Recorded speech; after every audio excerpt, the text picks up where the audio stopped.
Quaker, then write about it. You know, everyone's got slightly different clothes on. Everyone's got a slightly different attitude. They've changed the way things are. You know, I've been in rooms when those moments have happened. You know, when you feel pop culture changing overnight.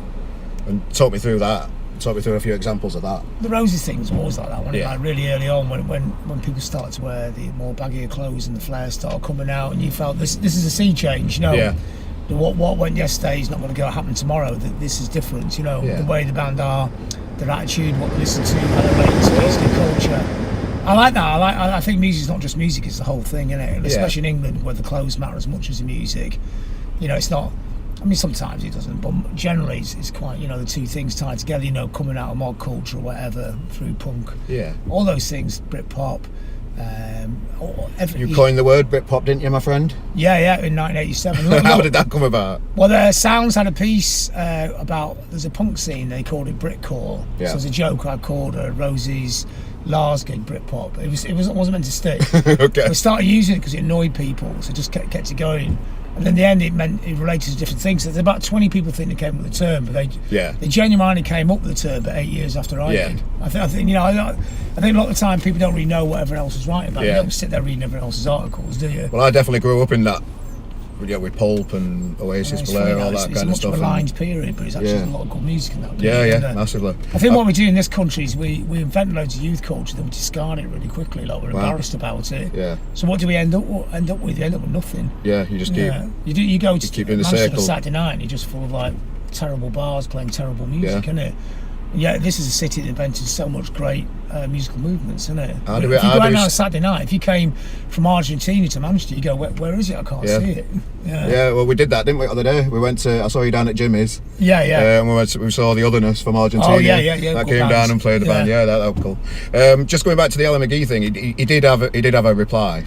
Yeah. He came back to me and said, embrace the personalities in the music industry more, just celebrate the big personalities that are out there, and try and discover more as well, really, which I found quite interesting. Well, you always want to get the next generation, don't you? And that's kind of what I want to do next with RGM, is speak to a group of a bit of an advert. If you're a frontman in a band, contact us. I just want to do more, not necessarily frontman, just if you're a crazy drummer or whatever, just somebody with a story. I just want to embrace those musical stories that are going on behind the scenes that don't get celebrated. I want more of that. People need folk heroes, don't they? Yeah. I think all great bands are like Robin Hood, aren't they? Yeah. You know, they're the outlaws, aren't they, living in the forest? Yeah, definitely. just beyond reality. Nobody wants bands to be in complete reality. Yeah. Even if a band reflects a certain type of reality, it's still quite magical, isn't it? Sure. I mean, because I would say the greatest thing about music is when you're 17 and there's a band you really love, that's your 6 months of freedom in your life, isn't it? You have no responsibilities, you go to the gigs are wild, you go crazy, you know, you have sex and drugs, it's all there, it's a brilliant time in your life. The rest of your life, you have to put up the drudgery of life. I can remember being handed a tape with Supersonic on it and just thinking, what the fucking hell's this? Oasis were really... And it just changed my life forever. Oasis were great at capturing that, you know, that moment of freedom. Yeah. You know, Rock and Roll Star, that's a song that's, when you're 17, 18, that catches that night out. When you are a rock and roll, it's not the band. Yeah, you're going into town and you feel like a rock and roll star. But the rest of your life... You've got your new shirt on, you're ready for it, aren't you? Yeah. You're just fucking having it. But for the rest of your life, you're just, you have to have a job. It's reality, you can't avoid it, you know? Yeah. But what bands can do, you kind of live in that Peter Pan lifestyle where you don't really have to opt into reality very much. It's not very good for you, but yeah, well, I can imagine. Yeah, that's what you want from bands. You want to believe that somebody escaped the web. Yeah, you know, they're still out there living their own thing. You know, the reason people celebrate someone like Bez is that Bez has spent his whole life being Bez, hasn't he? Yeah, and they're thinking, you know, a bit of them thinks, I wish I could have got away with that, but great, somebody's doing it. Yeah, definitely. And when you see those old bands reform, like you go to those Roses gigs, the reason they work is for 2 hours, everybody's back in that 17-year-old moment when they were totally free. And people are sniffy about that, but it's a beautiful moment, I think. You know, there's little points in your life you could be completely free again. Yeah. And that's the best thing about music. I was saying that people talk about politics and music, whatever, but to me, Anarchy in the UK, the Sex Pistols song, is about the anarchy of being 18 and just being free, completely free. It's not a political manifesto. It's a social thing, you know. I can only talk about my own experiences, and when the band stopped and people started to have children and just couldn't commit to it anymore, and they just got a bit boring, I was always looking for something else. I did stand-up comedy for a year. Didn't really like that, and then fell back into hosting music gigs. Eventually started a website, and eventually RGM were born. Naturally. And this is still my escapism, as you talked about. Music, it still when it's in you and it's ingrained in you. You can't get away from it, can you? No, it's good, and it's because it has that magic. That it's still the soundtrack to those moments, isn't it? Yeah. I mean, it's fair enough. I mean, I'm not knocking anybody has to go back to real life. I mean, that's part of life, isn't it? Yeah, just appreciate being lucky that some of us can get away with it. So how do you sustain a career in the arts and make it pay the rent? Well, the first thing is you don't think of it as being a career, because it's not a career. It's very haphazard. Okay. Yeah, there could be months where you don't make any money and you're getting really skint. Yeah. But you're driven, aren't you? You're driven by a creative bug, innit? For better or worse. You have to make that record. You have to write that article. Once you get your mind on something, you do it. Yeah. It's actually it's quite disciplined in a way, because you do things. Organised chaos. Yeah, or disorganised. Or disorganised chaos, whichever one you fall at. I mean, God, we played a festival in Mexico last week, and the drummer, I went 2 days before, because I had to do some talking things, like spoken word things, and the drummer blew it out on the day before the gig because he had a bug. So I had to find a drummer in Mexico, Mexican drummer, and teach them all up in 1 day flat to do the gig. That's what playing in bands is like.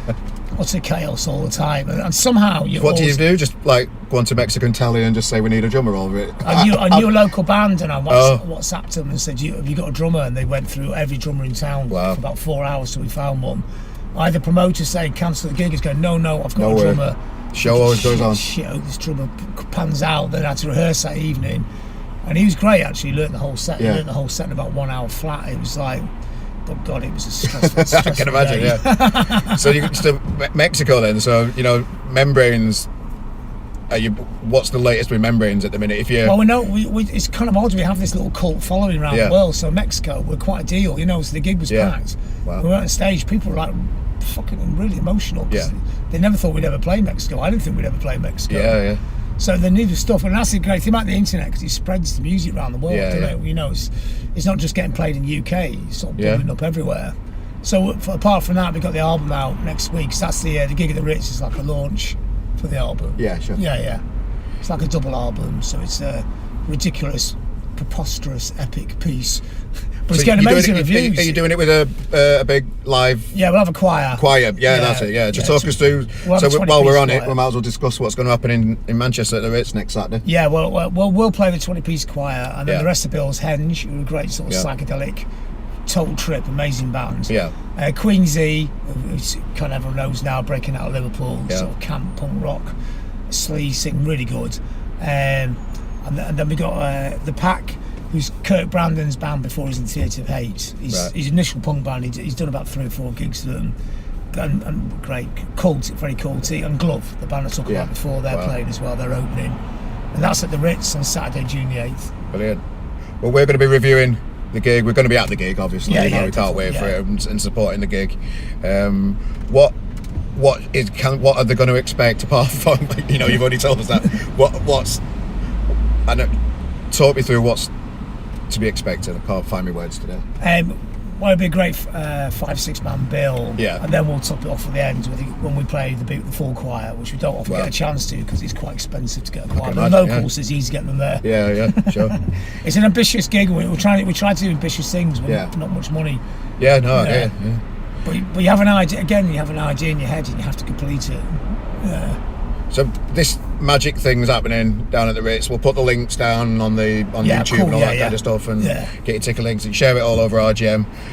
But what's coming up for the rest of the year for John Robb then? Well, we've got there's festivals. Gigs, stuff around the world. The album comes out. It's already getting really amazing reviews. It's got an amazing review of the day in the main Czech Republic music magazine. Wow. There's a full-page review. It's their main review. Yeah, wow. It's weird when that happens because you spend a year making a record in total isolation. Yeah. I mean, the band recorded it, then I took it all away to the studio just up here. Actually, great studio. So if anybody watching this is looking for a really good local studio, 6dB, where a guy called Ding works, and Ding's done a lot of stuff. Ding played in the Fall he produced a lot of Fall albums. Yeah. So he knows how to make stuff sound raw, but not messy and big, with a lot of space in it, which is what I wanted.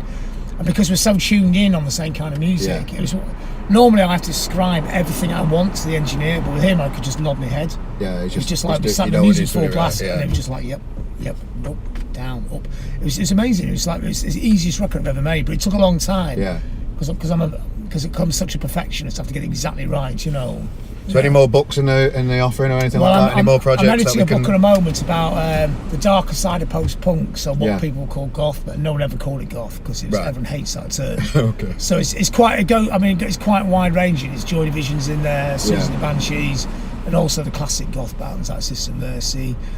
But it starts with the fall of Rome in the year 410 when the Visigoths sacked Rome, and it ends with Instagram goth influences. Oh, okay. So as you can imagine, that's a lot of words. So I've got to chop some out. So I'll be doing that in between everything else.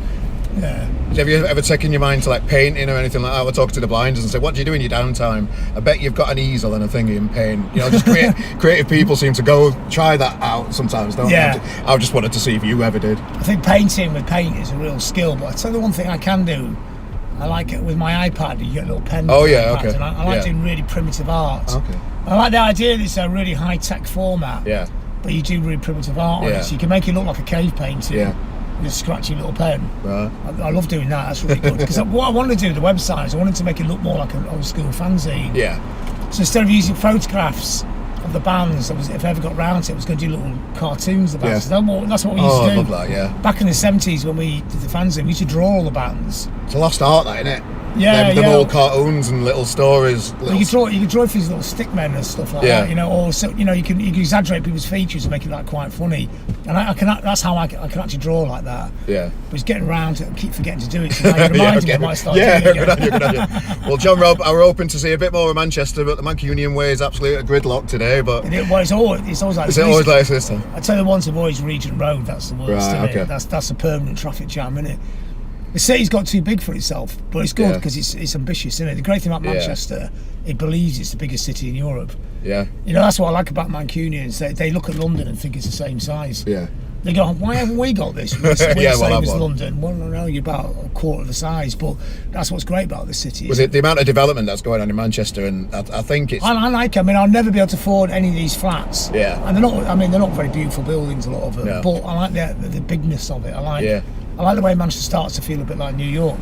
Yeah. I mean, what was over there before, that block over there was nothing there.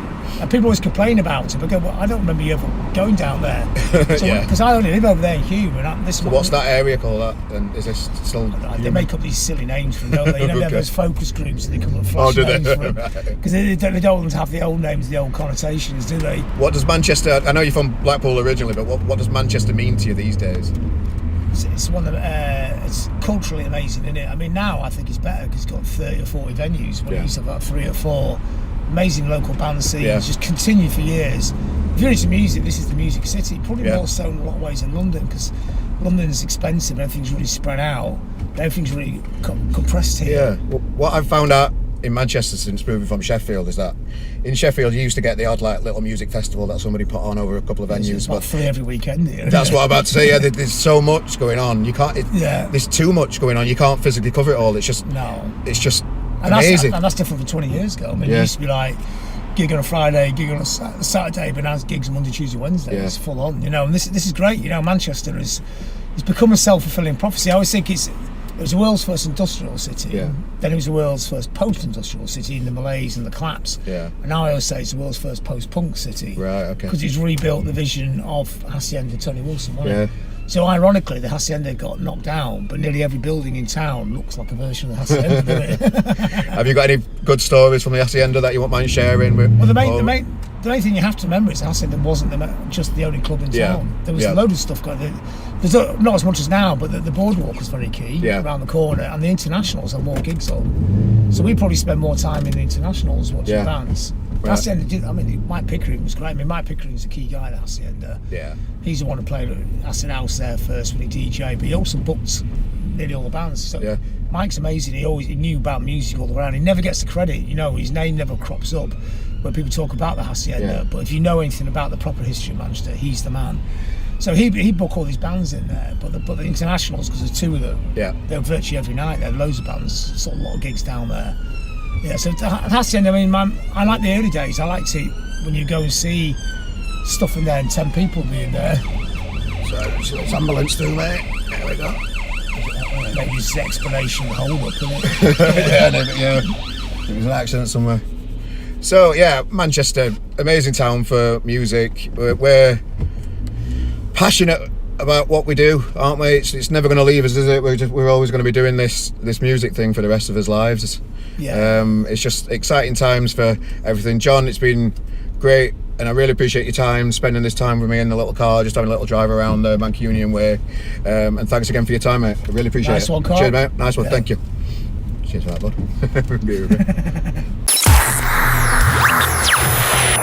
bud.